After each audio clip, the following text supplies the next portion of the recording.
राधे राधे दोस्तों। दोस्तों, कल 23 अप्रैल है। मतलब कल अपनी पीडीएड के ऊपर हैदराबाद हाई कोर्ट में सुनवाई हो सकती है। आज शाम को 9 बजे के बाद में लिस्ट लगेगी।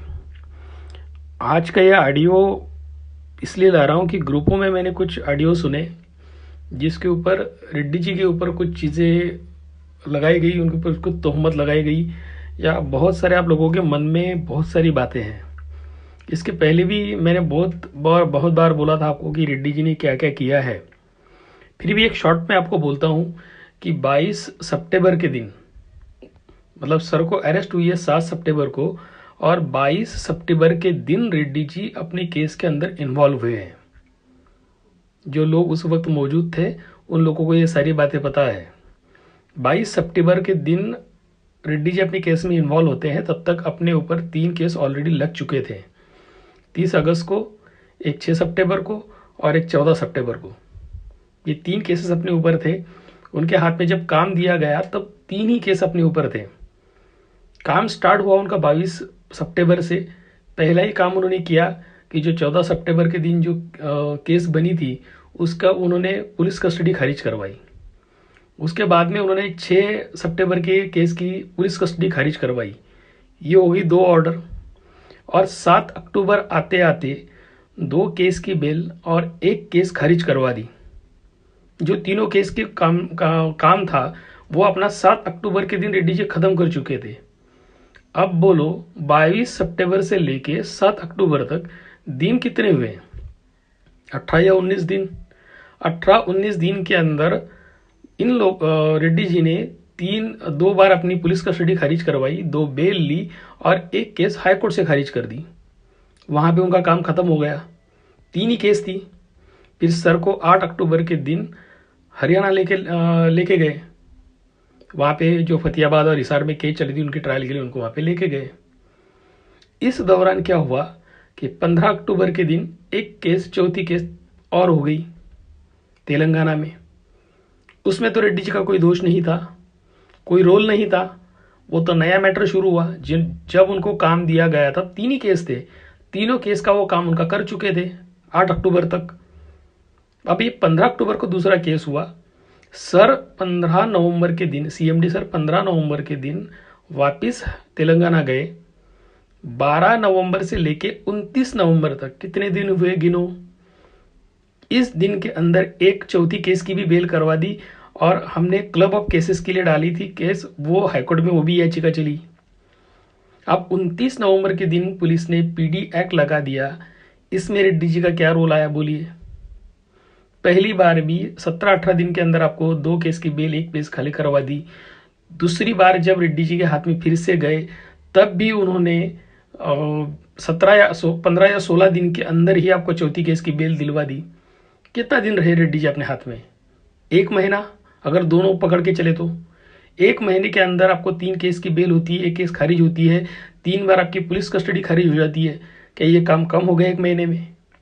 पूछो किसी लॉयर से। यार कितनी बार बोला है मैंने कि आप लॉयर से पूछो, अपने मन से कहानी मत बनाओ। अब जब 29 अक्टूबर के दिन पीडी एक्ट लग गया, 2 ही दिसंबर को, 2 दिसंबर को उन्होंने तुरंत उसके खिलाफ में अप्लाई कर दिया। कहाँ टाइम वेस्ट हुआ? यहां तक उनका रोल था।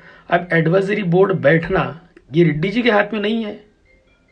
ये तो स्टेट गवर्नमेंट डिसाइड करती है कि एडवाइजरी बोर्ड को नियुक्त करके उनको बैठाया जाए। वो 9 जनवरी को बैठी। उस दिन रेड्डी जी का रोल आया। उन्होंने कैसी पैरवी की ये मैं जानता हूं, राधे श्याम जी जानते हैं, वो जो वहां पे पुलिस मौजूद थी वो जानते हैं, और वो जूरी जानती है कि उन्होंने कितने पुरजोर तरीके से अपनी बाजू रखी थी। पर दुर्भाग्य ने अपना साथ वहां भी नहीं छोड़ा और अपनी रिजल्ट नेगेटिव आया। और वो 7 फरवरी के दिन अपने हाथ में ऑर्डर आई।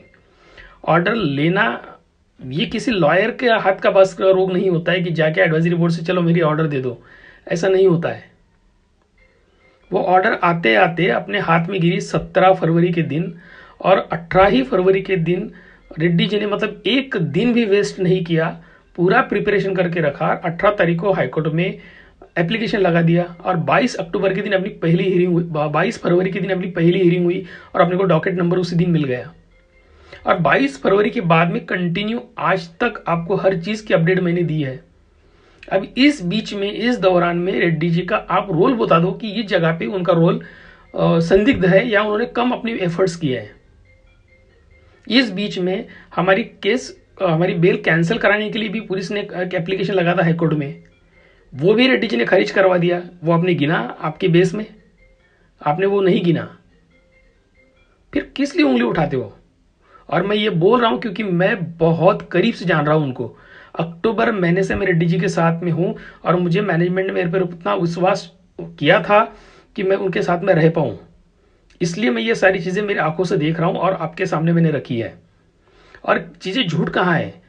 पिछले सारे ऑडियो देख लीजिए, पूरे सारे ग्रुप्स छान के मारिए, उसके अंदर सारे बेल के ऑर्डर देखिए। बेल के ऑर्डर हमारी तरफ से है, कोर्ट ने एक एक वर्ड हमारी तरफ से बोला है।